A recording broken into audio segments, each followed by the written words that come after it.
What's the difference between attainable and relevant? How are they not uh, the same thing? What's going to be the difference between being attainable and relevant? Attainable is, and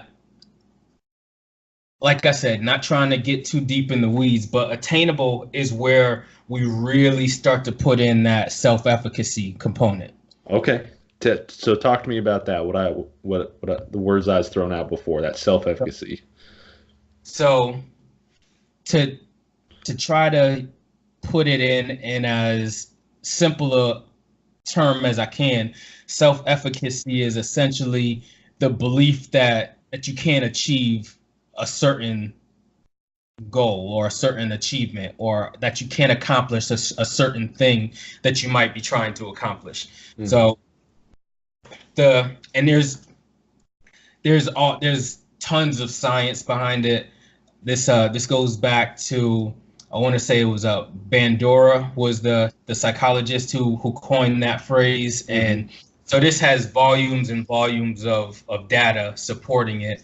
But on This the isn't just a fancy catchword. This is no, a something we find in the literature here. right. This is backed with years and decades of psychological research.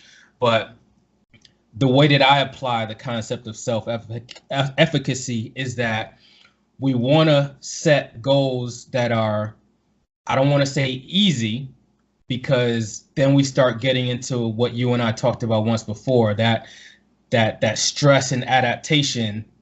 So the goal has to be difficult enough to get us out of our comfort zone, Hmm. but it has to be easy enough for us to accomplish. Hmm. So, and that's where I was talking about that first. If I can get a first 3 week goal, then I'm gonna aim for something that we're pretty much, and I still shoot for about 80% on most things. So we're about 80% given everything that we can foresee in the next 3 to 6 weeks. We're 80% sure that you can accomplish this goal. So in terms of attainability, that's where we really start to look at that. The How likely can we put a number on the likelihood that we can, or I can help you achieve this stated goal? Gotcha. And if it's too difficult, then we have to pull it back, Hmm. because the what the research says is you have to be able to raise that level of self-efficacy. So we do that by, we go after the low-hanging fruit first. Hmm. We go after not necessarily the easy goals, but the ones that we are reasonably certain can be achieved. And as we get a couple of wins under our belt, then we can start, swinging for the fences a little bit. Gotcha. Okay. All right. So Perfect. and then just to touch real quickly on relevance. Relevance is a term that I use to say, how does this single goal fit into the whole schema, the whole, everything I do has some element of looking at a whole person. So it has that holistic approach to it. Hmm. So, if we're setting a goal for weight loss, like, and it also goes back to the specificity, it goes back to the measurableness, all of that. And that's where, like you said, it's not necessarily a step-by-step method. It's more of just a pool or a canvas, and Hmm. everything is kind of on the canvas, and everything touches on everything else. But when we start talking about relevance, it and it also ties back into the beliefs and the evidence. Like, how will your life be impacted if you achieve this goal? See, if we believe we can achieve it, we have some amount of evidence that we can achieve it.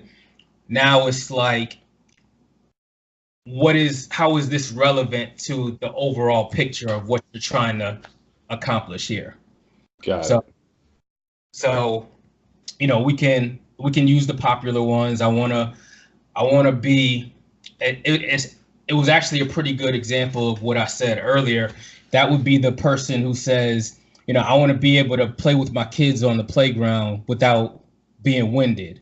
Mm-hmm. It's like, well, that's not specific. That's not measurable. It's not any of the other things. But now I understand, why is this goal relevant to your life? Right. Okay. We can really start peeling back those layers to say, okay, so if you were specific enough to tell me that you want to be able to play with your children, see, now we're starting to talk about family values and what's more important to you than just the fact that you want to weigh less and you want to increase your cardiovascular output. Why do you want to do this? Right. Getting more cement behind this when they're about to go into it. Excellent. Right. Awesome. So going on to the next piece of this, coming closer towards the end of your worksheet here. This is my personal favorite one when it comes to behavioral change. So everything we've talked about so far in my perception and vision of behavioral change is a lot of mapping out and getting direction and getting the ship sail set in the right direction. This next piece, this I view as, if everything else is directional and mapping, this is the gas pedal. This is the nitric oxide. This is the fuel, and this is the one that I have a huge bias to, and that's being time bound.